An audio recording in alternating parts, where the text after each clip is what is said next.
අන්නේ පුතේ 11 ශ්‍රේණියේ 10න් 11ට ආපු ආදරණීය දරුවෝ 2029 වසරට 11 ශ්‍රේණියේ පළවෙනි පාඩම තාත්වික සංඛ්‍යා පාඩම. 11 ශ්‍රේණියේ පළවෙනි පාඩම තාත්වික සංඛ්‍යා පාඩම. ඒක සංඛ්‍යානේ. තාත්වික සංඛ්‍යා මේවට අපි කතා කරලා තියෙනවා සංඛ්‍යා වර්ග ගොඩක් පුතේ. පරිමේය සංඛ්‍යා, අපරිමේය සංඛ්‍යා, නිකිල සංඛ්‍යා, දශම සංඛ්‍යා, භාග සංඛ්‍යා. එතකොට එතනින් එහාට අපි කතා ප්‍රථම සංඛ්‍යා, සම්නුත සංඛ්‍යා, ඉරට්ට සංඛ්‍යා, උත්තේ සංඛ්‍යා ඔන්නවා කතා කරන් එනකොට මේ අලුත් කතාවකට එනවා තාත්වික සංඛ්‍යා කියලා පාඩම. ඒතර ඔයාලා මේ වෙනකොට තාත්වික සංඛ්‍යා තීරි පාර්ට් එක දන්නවා. තීරි පැත්ත දන්නවා. 11 ශ්‍රේණියේ මේකට පාසල් වල පළවෙනි පාඩම කරලා අවසන්. හරි. එතකොට ටියුෂන් එකේ නම් එහෙම නැත්නම් උපකාරක පන්තියක් තුලත් ඔයාලා පළවෙනි පාඩම කරලා අවසන්. ඒක තාත්වික සංඛ්‍යා පාඩමේ හරිද? මම තාත්වික සංඛ්‍යා කියන්නේ මොනවාද කියලා කෙටියෙන් පැහැදිලි කරන වෙනවා. ඇවිල්ලා බහුතරයක් මම කාලය වැය කරන්නේ ඔබට මේකෙදි ගණන් වලට කොහොමද සම්බන්ධ වෙන්නේ කොහොමද මෙයා සුළු කර ගැනීම කරන්න කියන කතාවත් එක්ක. හරි. මේ තාත්වික සංඛ්‍යා පාඩම කතා කරන් යනකොට පුතේ අපිට ඕනේ වෙනවා මේ තාත්විකයි කියලා කියන්නේ. දැන් මම ඔයාගේ කැමරාව ඉස්සරහට ඇවිල්ලා ගුරුවරයෙක් ඇටියට එන රංගපානවන්නේ. නළුවෙක්නේ මම. මේක ඉස්සරහට ඇවිල්ලා නළුවෙක් රංගපානවා. නේ? ඒතර මම රංගපෑම තාත්විකයි. ඒ රංගපෑම තාත්වික වෙන්න තමයි ඔය ටියුෂන් එකේ ගුරුවරුන්ට නේද? ඔයාලා ආකර්ෂණලා යන්නේ. ඒ වගේ නළුවෙක් රංගපානවා. දැන් අපි කියනවා මෝ මාර යා තාත්විකව රංගපෑවා කියලා. එහෙනම් මෙන්න මේ තාත්වික සංඛ්‍යා කියලා කියන්නේ ඇත්ත සංඛ්‍යා. තාත්විකයි. පවතින සංඛ්‍යා. අපි කතා කරොත් පොඩි කාලේ අපි ඉගෙන ගත්ත 6 වසරේ ඉඳන් පටන් ගන්නවා සංඛ්‍යා රේඛා පාඩම. සංඛ්‍යා රේඛා පාඩම මෙතන බිංදුව 1 2 3 කියලා දකුණු පැත්තට යනවා. ඍණ 1 ඍණ 2 ඍණ 3 කියලා වම් පැත්තට යනවා. එතකොට මේ සංඛ්‍යා රේඛාවේ අපිට 3 ලකුණු කරන්න ඕන කිව්වොත් ඉතින් මෙහෙම ලකුණු කරනවා. මෙහෙම කරා පාට කරනවා. නේ 1.5 කිව්වොත් මේකේ හරියමෙන්ද පාට කරනවා. එතකොට මෙන්න මේ සංඛ්‍යා රේඛාව මත ලකුණු කරන්න පුළුවන් ඕනෑම සංඛ්‍යාවක් තමයි තාත්වික සංඛ්‍යා කියලා කියන්නේ. අපි උසස් පෙළට යනකොට උසස් පෙළ ගණිත අංශයෙන් හදානකොට සංයුක්ත ගණිතයේදී හරි අපි කතා කරනවා අතාත්වික සංඛ්‍යා කියලා. ඒක වෙනම කතාවක්. හරිද? එතකොට මෙන්න මේකේදී අපිට තියෙන තාත්වික සංඛ්‍යානේ. එනවනේ කෙටියෙන් කතා කරපු පුතේ සංඛ්‍යා රේඛාවක් මත ලකුණු කළ හැකි. සංඛ්‍යා රේඛාවක් මත ලකුණු කළ හැකි සියලු සංඛ්‍යා තමයි තාත්වික සංඛ්‍යා කියලා කියන්නේ. ඒක තාත්වික සංඛ්‍යා කතා කරන් යනකොට තාත්වික සංඛ්‍යා කතා කරන් යනකොට අපිට කතා කරන්න තියෙනවා පරිමේය අපරිමේය කියලා කතන්දර දෙකක්. පරිමේය අපරිමේයයි. ඒ සංඛ්‍යා දෙකක් නේ. පරිමේය සංඛ්‍යා කියලා જાතියක් කතා කරන්න තියෙනවා අපරිමේය සංඛ්‍යා කියලා જાතියක් කතා කරන්න තියෙනවා. පුතේ සර් කෙටියම තමයි මේ දේ දෙන්න හදන්නේ. ඔක තීරි පාර්ට් එක ගොඩක් කතා කරන්නේ නැහැ. මේ තාත්වික සංඛ්‍යාවල සංකේත පුතේ R ගණිතයේ සංඛ්‍යා වර්ග වලට කුලකවල සංකේත පාවිච්චි කරද්දී ඉංග්‍රීසි වලදී කැපිටල් අකුරු පාවිච්චි කරනවා. එනේ සයිඩ් එකේ ඉරක් ගහනවා. එහෙනම් මේ පරිමේය සංඛ්‍යා කියලා කියන්නේ පුතේ සංකේතය Q. ඒ සයිඩ් ඉරක් ගහනවා. අපි දැන් බලමු පරිමේය සංඛ්‍යා කියන්නේ මොනවද කියලා. ඔබ මෙච්චර කාලයක් ඉගෙන ගත්ත සියලු සංඛ්‍යා පරිමේය සංඛ්‍යා. ඔබ තාත්වික සංඛ්‍යා පාඩමට එන්න කලින් මෙච්චර කාලයක් ඉගෙන ගත්ත සියලු සංඛ්‍යා පුතේ පරිමේය සංඛ්‍යා. මම පැහැදිලි කරන්නම් මෙහෙම. ඔබ නිකිල දන්නවද? ඔව් නිකිල දන්න නැත්නම් පරිමේය සංඛ්‍යා මට කියන්න බෑ. සර් පැහැදිලි කරන්න නිකිල කියන්නේ මොකක්ද කියලා. නිකිල. ඔන්න සංකේතීශ නිකිල කියලා කියන්නේ පුතේ බිඳුවත් ඇතුළුව ධන හෝ ඍණ පූර්ණ සංඛ්‍යා. නේ? ඔය නිකිල කුලකයේ සර් ලියලා දැක්කුවා. ඉස්සරහට ඒ තිත්තුරන් දාන්නේ. මේ තිත්තුරන් දාන්නේ අම්බාන තව තියනවා කියන්නේ. right. එහෙනම් බිඳුවත් ඇතුළුව ධන හෝ ඍණ පූර්ණ සංඛ්‍යා. බිඳුවත් ඇතුළුව ධන හෝ ඍණ පූර්ණ සංඛ්‍යා තමයි නිකිල කියලා කියන්නේ. පැහැදිලි නේද? ඔන්න දැන් නිකිල තියෙනවා. හරි. ඒතර බිඳුව නිකිලයක් ධන 1 ධන 2 ධන 3 ධන 4 5 6 7 නිකිල ඍණ 1 ඍණ 2 3 9 නිකිල. එතන භාග නිකිලද? දෙකෙන් එක නිකිලයක්ද? නැහැ. හරි. 0.5 නිකිලයක්ද? නැහැ. 12.7 නිකිලයක්ද? නැහැ. 13 මාර නිකිලයක්ද? නැහැ. 20 නිකිලයක්. ඍණ 70 නිකිලයක්. පැහැදිලිනේ? right. එන පුතේ ඔන්න නිකිල. හරි. දැන් මේ පරිමේය සංඛ්‍යා කියලා කියන්නේ නිකිල දෙකක අනුපාතයක් ලෙස ලිවිය හැකියි. මොකද නිකිල දෙක අනුපාතයක් ලෙස ලිවිය හැකියි. ඒ කියන්නේ මේ ඕනෑම නිකිල දෙන්නේගේ අනුපාතයක්. අනුපාතයක් කියන්නේ බෙදීමක් දී පුතේ. මේ බලන්නකො. 3 බෙදීම 2. හරි. ඍණ 5 බෙදීම 4. ඍණ 8 බෙදීම ඍණ 4. නිකිල දෙකක අනුපාතයක් ලෙස ලිවිය හැකියි. ඉර උඩ ලවේ ඉරයට හරයනේ. නිකිල දෙක අනුපාතයක් ලෙස ලිවිය හැකි අරේ බිඳුව නොවන සංඛ්‍යා. හරේ බිඳුව නොවන මේ 5 බෙදීම් බිඳුව මේක ගන්න බෑ. හරේ බිඳුව නොවන සංඛ්‍යා. හරි. එතකොට සර් මෙහෙම ගන්න පුළුවන්ද? ඔව් පුළුවන්. මෙහෙම ගත්ත හැකි. ඔය ප්‍රශ්නයක් තියෙනවා පුතේ. බිඳුව 7න් බෙදුවම එන උත්තරේ බිඳුවයි. ඉතින් අපි මෙහෙම ලියනවට වඩා ගණිතය දන්න මිනිස්සු මේ බිඳුව ලියවම ඉවරයි වැඩේ. හරිනේ? right. එහෙනම් නිකිල දෙක අනුපාතයක් ලෙස ලිවිය හැකි සියලු සංඛ්‍යා පරිමේය සංඛ්‍යා කියලා කියනවා පුතේ. නිකිල දෙක අනුපාතයක් ලෙස ලිවිය හැකි සියලු සංඛ්‍යා. හැබැයි හරේ බිඳුව වෙන්න බෑ. හරේ බිඳුව නොවන සංඛ්‍යා. හරි නේද? එතකොට මේ ඔක්කොම මේ පරිමේය සංඛ්‍යා. දැන් මම එහෙම කියනවා මම අහනවා. සර් එතකොට අපි 8 බෙදීම 2 පරිමේයද? ඔව්. ඇයි පුතේ? ඉර උඩ නිකිලයක්, ඉර යට නිකිලයක්, නිකිල දෙක අනුපාතයක්. එහෙනම් මෙයා පරිමේයයි. එතකොට සර් 8 දෙකෙන් බෙදුවම 4යිනේ උත්තරේ. ඔව්. එතකොට සර් 4 පරිමේයද? ඔව්. 4 කියන්නේ පරිමේය සංඛ්‍යාව. හරි. සර් 4 කියන්නේ නිකිලයක්නේ. ඔව් නිකිලයක්. එතකොට 4 කියන්නේ පරිමේය සංඛ්‍යාවනේ. ඔව්. එහෙනම් පුතේ 4 කියන්නේ නිකිලයකුත් වෙනවා, පරිමේය සංඛ්‍යාවකුත් වෙනවා. පැහැදිලි නේද? එහෙනම් පුතේ මෙන්න මේ පරිමේය සංඛ්‍යා ගොඩ ASCII තියෙනවා නිකිල. මේ පරිමේය සංඛ්‍යාවක් මෙයා බෙදුවම නිකිලයි. එහෙනම් පරිමේය සංඛ්‍යා ගොඩ ASCII තියෙනවා නිකිලයක්. පැහැදිලි නේද? එහෙනම් ඔන්න පරිමේය සංඛ්‍යා කියන්නේ මොකද්ද? නිකිල දෙක අනුපාතයක් ලෙස ලිවිය හැකි හරේ බිඳුව නොවන ඒවා. එතන ප්‍රශ්නයක් එනවා. සර් හරේ බිඳුව වලත් මොකද වෙන්නේ? බලා ගන්නකො. 7 බෙදීම බිඳුව. නේ? 35 බෙදීම බිඳුව. පුතේ ඕනෑම සංඛ්‍යාවක් බිඳුවෙන් බෙදුවහම උත්තරේ අපි අනන්තයයි කියලා තමයි සලකන්නේ. ඕනෑම සංඛ්‍යාවක් බිඳුවෙන් බෙදුවහම උත්තරේ අනන්තයයි කියලා සලකන්නේ. හරි. ඒ නිසා අනන්තය අපි සලකන්නේ නැහැ පරිමේය සංඛ්‍යාවක් හැටියට. පැහැදිලිද? right. එහෙනම් ඔන්න පරිමේය සංඛ්‍යා කියන්නේ නිකිල දෙක අනුපාතයක් ලෙස ලිවිය හැකියි. ඇත්තට මේ ඔක්කොම පරිමේය සංඛ්‍යා. ඒතර හතරත් මොකද්ද? පරිමේය සංඛ්‍යා.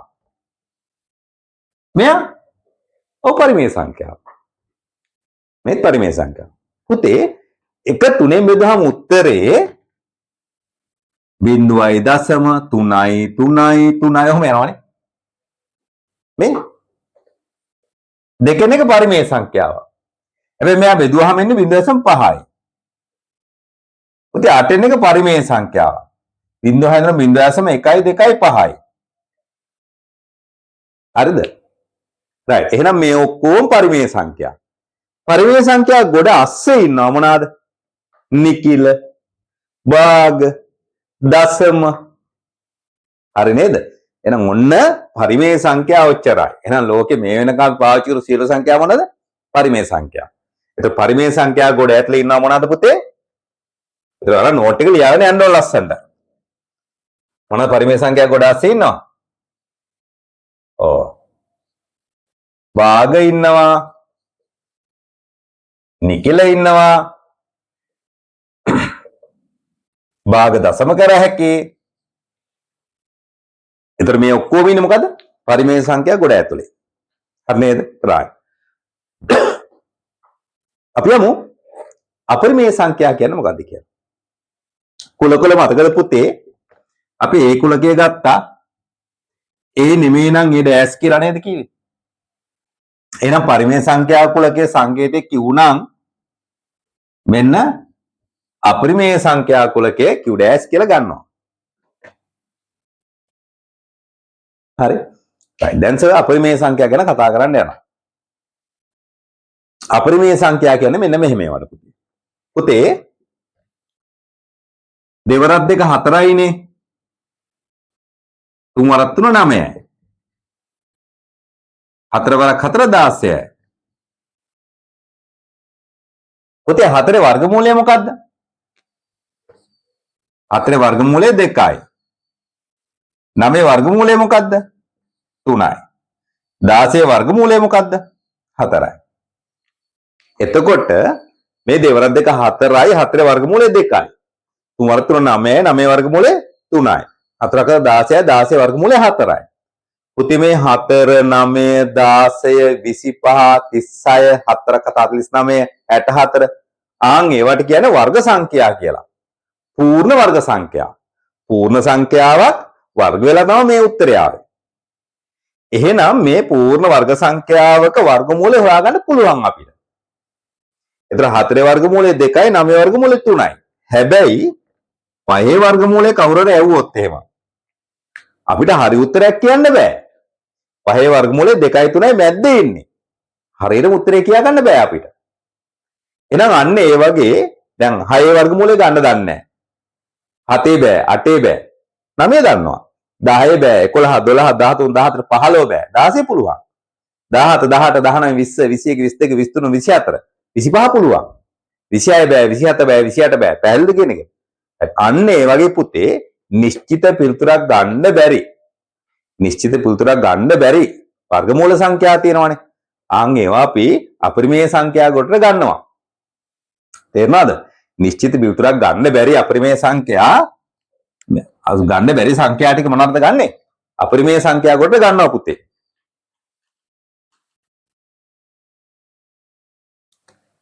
ඒ බලන්නකො.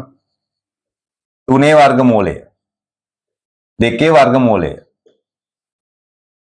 12 වර්ගමූලය 15 වර්ගමූලය 7 වර්ගමූලය පැහැදිලි නේද? ඔන්න ඔයාලට අපි කියන මොනවාද? අපරිමේය සංඛ්‍යා කියලා. ඒකට කියනවා අපි අපරිමේය සංඛ්‍යා කියලා. හරිනේ. එනකොට ඔන්න අපරිමේය සංඛ්‍යා හරි. එනවනේ පරිමේය සංඛ්‍යා තියෙනවා අපරිමේය සංඛ්‍යා. අපරිමේය සංඛ්‍යා මතක තියාගන්න ලේසි. මොකද්ද? පිළිතුරක් කියන්නේ නිශ්චිත පිළිතුරක් ගත නොහැකි වර්ගමූල සංඛ්‍යා. හරි. ඒ ඔක්කොම අපරිමේය සංඛ්‍යා.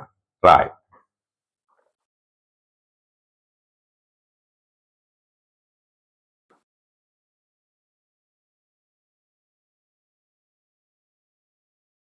right.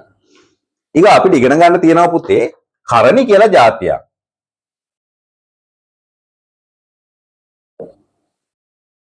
කරණි. කරණි. හරි. මොකද මේ කරණියක් කියන්නේ සර්? අපි නිකන් මේ සරලව මතක තියාගත්තොත් පුතේ කරණි කියන්නේ අර අපරිමේය සංඛ්‍යාවම තමයි කියලා හිතා ගන්නකො. කරණි කියන්නේ අපරිමේය සංඛ්‍යාවම තමයි. හරි. හැබැයි අපි කරණි වලදී කතා කරනවා ඝන මූලත් ගන්නවා. වෙන තව මූල පහේ මූලත් ගන්නවා. හරි. අපි කියනවා 7 ඝන මූලය. ඔකින් කියන්නේ ඝන මූලය. 25 ඝන මූලය. මේකෙන් නිශ්චිත උත්තරයක් ගන්න බෑ. දැන් ඝන මූලය කියන එක මතකද පුතේ? පැහැදිලිද මේ බලන්නකො. දෙවරක් 2 4යි. 4ක් 2 8යි. කවුරු හරි 8 ඝන මූලය ඇහුවොත් උත්තරේ 2යිනේ. ඒ 8 ඝන මූලයේ උත්තරේ කියාගන්න පුළුවන්. අයි දෙවරක් 2 4යි 4ක් 2 8යි. 8 ආවේ මේ 2 3 පාරක් ගුණ වෙලා. එහෙනම් 8 ඝන මූලය කියන්නේ 2යි. එතකොට මේ කරණි කියලා කියන්නේ මේ නිශ්චිත අගයක් ගන්න බැරි. නිශ්චිත අගයක් ගන්න බැරි පූර්ණ සංඛ්‍යාත්මක උත්තරයක් හොයාගන්න බැරි සියලු මූල සංඛ්‍යා. වර්ගමූල, ඝනමූල ඕන එක්කෙනෙක්. පැහැදිලිද? right. අන්න ඒ වගේ අපි 11 දී කතා කරන්නේ වර්ගමූල සංඛ්‍යා ටික විතරයි. තවරානස පරිමේ අපරිමේයයි කරණි දෙකම එක වගේද එක වගේ? දෙකම එක වගේ තමයි. හරිද? ඒ කරණි ගොඩ ආස්සේ තමයි අපරිමේය සංඛ්‍යයි. හරි. එහෙනම් මෙන්න මේ කරණි ගත්තාම මම උදාහරණයක් ගන්නම්. දැන් 12 කියන්නේ කරණියක්. ඒ 12 කියන්නේ අපරිමේය සංඛ්‍යාවද? ඔව්.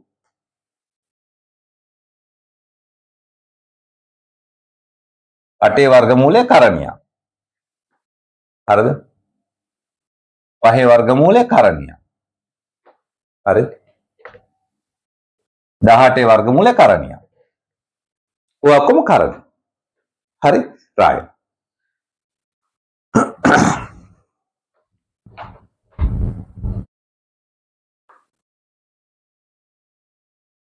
දැන් ඔන්න පුතේ මේ කරණි ලියාගෙන යනවා. දැන් ඔන්න මේ ඔන්න බලා ගන්නකො. 4 වර්ගමූලය 2යි. 9 වර්ගමූලය 3යි. 16 වර්ගමූලය 4යි. 25 වර්ගමූලය 5යි. 36 වර්ගමූලය 6යි. 49 වර්ගමූලය 7යි. 64 වර්ගමූලය 8යි. 81 වර්ගමූලය 9යි. 100 වර්ගමූලය 10යි. 121 වර්ගමූලය 11යි. හරි. එතකොට අපිට කියනවනේ 12 වර්ගමූලය හොයන්න. 8 වර්ගමූලය. දැන් මේවා මොනවාද පුතේ? කරණී. කොහොමද? කරණිය. දැන් හොඳට බලාගන්න. පුතේ මෙන්න මේ 12 කියන කරණිය. මම මේක 15 ගන්නම්. අන්න 15 ගන්නම්. මේ 12 කියන කරණිය දැන් මේ තියෙන්නේ පුතේ පූර්ණ වර්ග සංඛ්‍යා. මොනවාද? පූර්ණ වර්ග සංඛ්‍යා. ඒ පූර්ණ සංඛ්‍යාවක් වර්ග වෙලා තමයි මේ ආවේ 4. මේකට මේ දෙක වර්ග වෙලා 4 ආවේ. ඒතකොට 4 කියන්නේ පූර්ණ වර්ග සංඛ්‍යාවක්. 9 කියන්නේ පූර්ණ වර්ග සංඛ්‍යාවක්. 16 කියන්නේ පූර්ණ වර්ග සංඛ්‍යාවක්. 25 කියන්නේ පූර්ණ වර්ග සංඛ්‍යාවක්. 36 කියන්නේ පූර්ණ වර්ග සංඛ්‍යාවක්. දැන් පුතේ බලන්න මෙන්න මේ 12 පූර්ණ වර්ග සංඛ්‍යාවකත් තව සංඛ්‍යාවකත් ගුණිතයක් ලෙස ලියන්න පුළුවන්ද කියලා. ඉතින් 12 බලනවා 4 වරක් පුළුවන්. 4ක් 3 12යි නේද? දැන් 12 ලියන්නේ 4 වරක් 3 කියලා. අපි ලියනවා. මේ බලන්න 4 වරක් 3 කියලා ලියනවා. මේ වර්ගමූල සංඛ්‍යාව එහෙමම ලියන්න ඕනේ. 8 ලියන්න පුළුවන්ද පුතේ? ඔව් 8 ලියන්නේ 4 වරක් 2 කියලා. 15 ලියන්න පුළුවන්ද පුතේ? දැන් 15 ලියන්න බෑ. 15 මේ 4 වරක් පුළුවන්ද? 9 වරක් පුළුවන්ද? බෑ. අන්න 15 ලියන්න බෑ. 18 පුළුවන්ද සර්? බලන්න try එකක් දීලා චෙක් කරන්න. 4 වරක් බෑ. 9 වරක් 2 18යි කියලා ලියන්න පුළුවන්. මේක ලියද්දි පොඩ්ඩක් මතක තියාගන්න පුතේ පූර්ණ වර්ග සංඛ්‍යාව මුලට දාලා ලියන්න. පූර්ණ වර්ග සංඛ්‍යාව මුලට දාලා ලියන්න පුරුදු කරගන්න. හරිද? right. එහෙනම් ඔන්න පූර්ණ වර්ග සංඛ්‍යාව මුලට දාම ගත්තා 9යි. 9 වරක් 2 කියලා ලියාගත්තා. දැන් චුට්ටක් මෙතනට එන්නකෝ. ගුණිතයක පුතේ වර්ගමූල සංකේතේ දෙන්නට වෙන වෙනම කඩන්න පුළුවන්. ගුණිතයේ වර්ගමූල සංකේතේ දෙන්නටම වෙන වෙනම කඩන්න පුළුවන්. 4ටත් කඩන්න පුළුවන් 3ටත් කඩන්න පුළුවන්.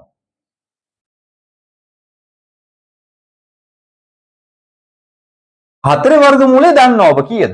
2යි. දෙවරක් මූල 3යි.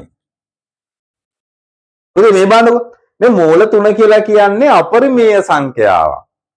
2 කියලා කියන්නේ පරිමේය සංඛ්‍යාවක්. ඒතර මෙයා කරණියක් මේ කරණිය මම කඩලා තියෙනවා සාධක දෙකක ගුණිතයක්. ඒ සාධක දෙකේ එක්කෙනෙක් අපරිමේයයි එක්කෙනෙක් පරිමේයයි.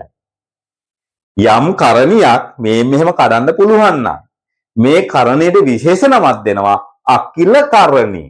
මොකද්ද? අකිල කරණී. කැලලමේ ලස්සන නමක් අකිල කරණී නේද? right. එහෙනම් ඔන්න මේ ಗುಣ කිරීම නැතුව මෙයා ළඟින් ලිය හැකි 2යි මූල 3යි කියලා. අපි දැන් අර 5යි x ලියන්නේ පුතේ. මේ 3යි x ලියන්නේ 2යි x ලියන්නේ. ඒ වගේ. හරිද? ಗುಣ කිරීම ලකුණු නැතුව ලියන්න පුළුවන්. දැන් එහෙනම් මෙන්න මේ කරණීය මේ විදිහට සුළු කරන්න පුළුවන්. එහෙනම් අපි ඉගෙන ගන්න ඕනේ මේ පාඩමේ ඔය වගේ කරණියක්. ඇත්තටම කරණියක් නෙමෙයි. යා මොන කරණියක්ද? අකිල කරණියක්.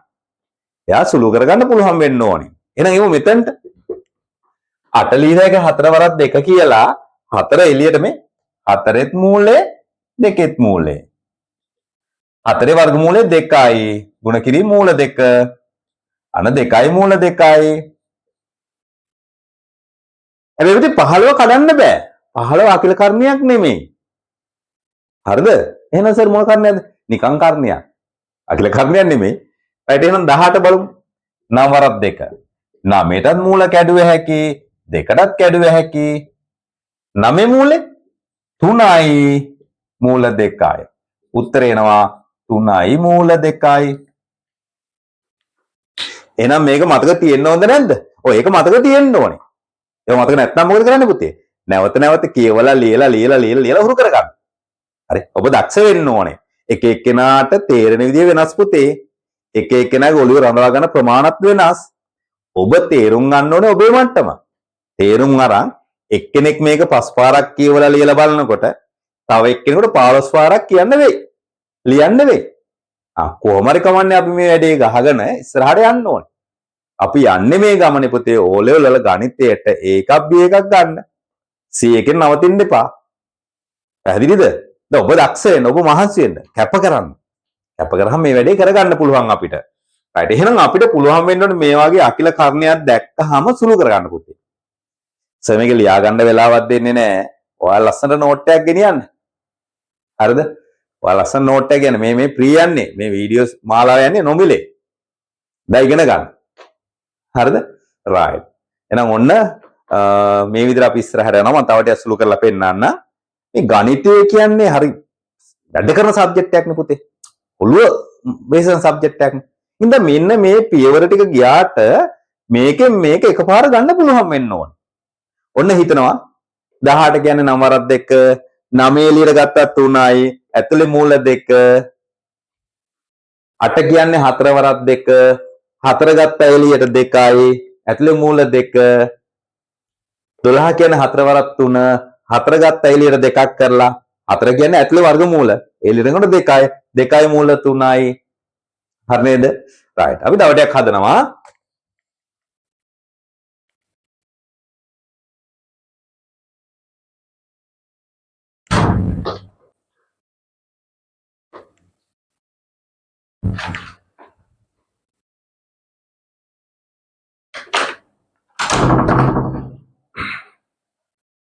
අපි තව ගානක් දෙයක් බලමු පුතේ.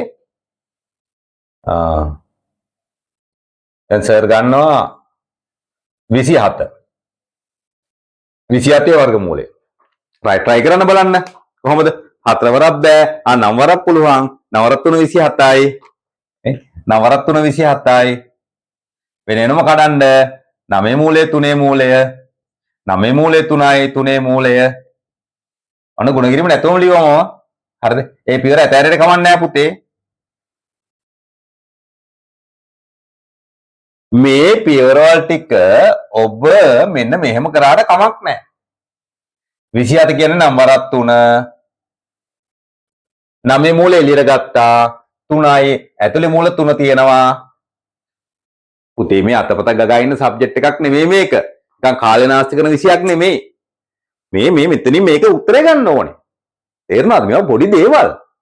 හැබැයි හිමීට ප්‍රැක්ටිස් කරගන්න ඕනේ. රයිට් එහෙනම් ඔන්න 27 උත්තරේ මෙහෙම හදන්න කිසි වැරද්දක් නැහැ. මේකේ තමයි පීවරත් එක්ක අපි අච්චු පොත ගත්තොත් එහෙම අභ්‍යාස මාලාවල අච්චු පොතේදී පීවර මේ විදිහට උගන්වන්නේ. හැබැයි මෙතනට එන්න පුළුවන් නම් ඔබට ඔබ මෙතනට ගන්න ලකුණු ඔක්කොම හම් වෙනවා. කිසි ප්‍රශ්නයක් නැහැ. right. මම තව එකක් ගන්නම්කෝ. පුතේ 72 ගන්නකෝ. නොපොඩි ප්‍රශ්නයක් තියෙනවා. ඔන්න 72 ගන්නකොට එක්කිනොට එනවා 9 වරක් 8 72යි සර්. හරි. ඔන්න ගත්තා. 9 මූලේ 3යි මූල 8යි. පොඩි ප්‍රශ්නයක් තියෙනවා පුතේ. මේ 8 කියන එක්කෙනා තව දුරටත් කඩන්න පුළුවන්ද බැරිද? මේ 8 කියන අකිල කර්ණයක්. 8 පුළුවන් පුතේ 4 වර 2 කියලා කඩන්න. ඒ නිසා 3 ගුණ කිරීම 4 වරක් 2 මේ 4 මූලේ 2යි. ඔන්න ගත්තා. මූල 2 ඇතුලේ තියෙනවා. 3 වරක් 2 6යි. 6යි මූල 2යි. හැබැයි තව ශිෂ්‍යයෙක් පුතේ මෙන්න මෙහෙම කියනවා. සර් 72 කියන්නේ 36 වරක් 2 නේ. ඔව්. 36 වරක් 2 මේ පූර්ණ වර්ග සංඛ්‍යාවක්. 36 මූලය කීයද පුතේ? 6යි. 6යි මූල 2යි.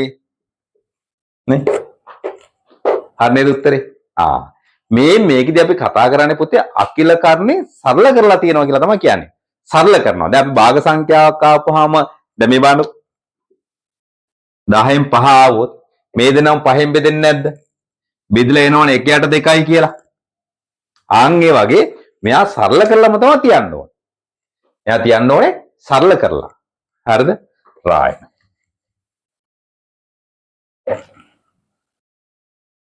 එතන මේ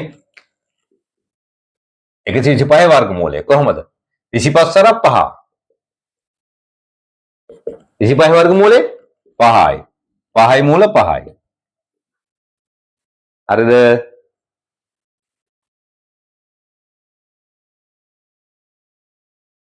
මේ 98 වර්ගමූලය 49 වරක් 2. 49 මූලය 7යි මූල sorry 49 වර්ගමූලය 7යි මූල 2යි. පැහැදිලි නේද? right. ඔන්න ඔහොම අපිට පුළුවන් වෙන්න පුතේ කරණියක් සරල කරලා දක්වන්න. හරි. ඔක තමයි තාත්වික සංඛ්‍යා පාඩමේ ඔබෙන් බලාපොරොත්තු වෙන එක දැනුමක්. කරණියක් සරල කරලා දක්වන්න. right. එහෙනම් ඔන්න ඒක ඔබට පුළුවන් කියලා විශ්වාස කරනවා.